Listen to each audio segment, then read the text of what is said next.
অনুগ্ৰহ কৰি মজুত কৰা হৈছে চিন্তাৰ কোনো কাৰণ নাই ধন্য প্ৰজাপতি ৰুদ্ৰদেৱ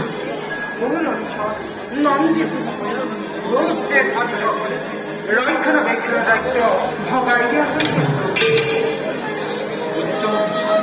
সকলোবোৰ সাজু কৰি ৰখাৰ পাছত সত্যবোৰ ৰজাকেবাৰ পৰীক্ষা কৰি চোৱা যাওক যিকোনো যাব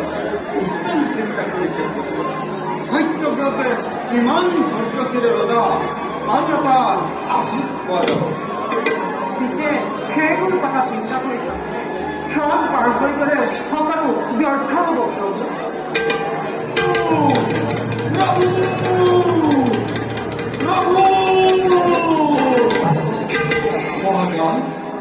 আগম আবিৰ্ভাৱ হোৱাৰ কাৰণ কি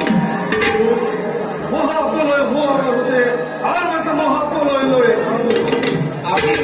কি মহাপ্ৰলয় মহাকাল পৃথিৱী ধ্বংস কৰিবৰ বাবে লক্ষ্মীয়ে পৃথিৱীখন দৈত্যৰ সাধন যি এতিয়া এইফালে আহিব লাগিছে লক্ষ্মীয়ে মহা দৈত্য সাধন কৰাৰ কাৰণ কি মহাকাল মই মাত্ৰ সাৱধান কৰি দিব মই এতিয়া বিদায় কৰিলোঁ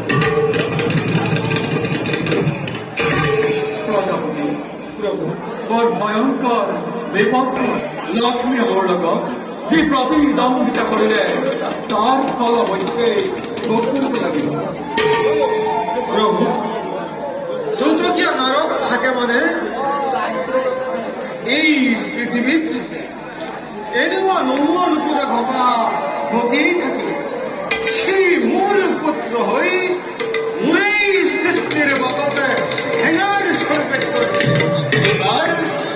এইবাৰ মই তাকে ক্ষমা নকৰিম তাক মই এইবাৰ উচিত শাস্তি কৰিম প্ৰদান নাৰদৰ জীৱিকাৰ আগুন ধৰিব তাক বাধা দিয়া কাৰো ক্ষমতা নাই আমাৰ দেখি শক্তি কমিয়েই আহিছে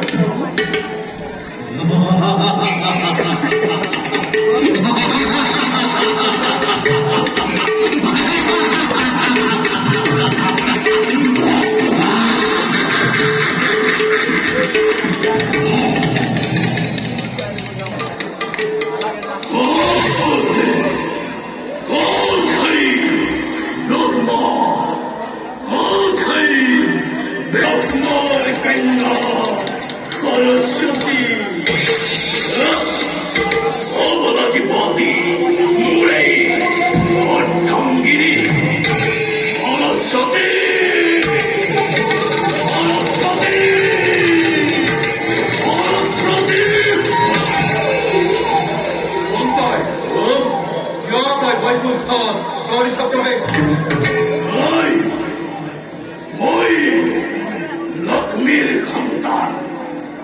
লক্ষ্মীর মুখকে সাধন করেছে নাম হয়েছে পৃথিবীর পান করেছে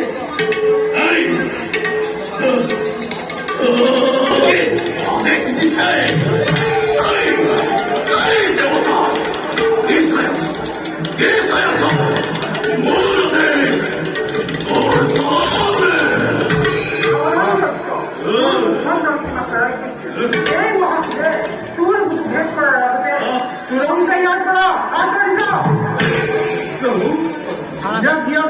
দৰ্শন প্ৰসাৰ কৰক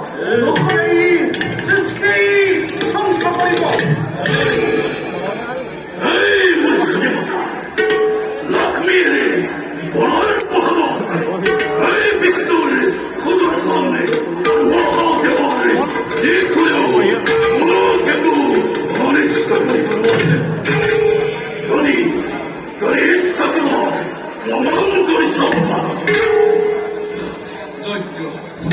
তোর ভাগ্যর বেরঙ্গনা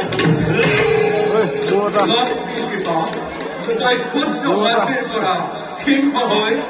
এই জগতে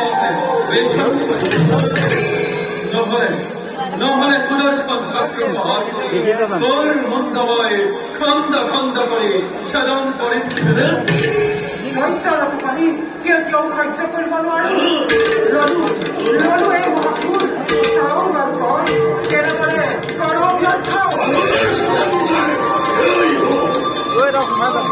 الذي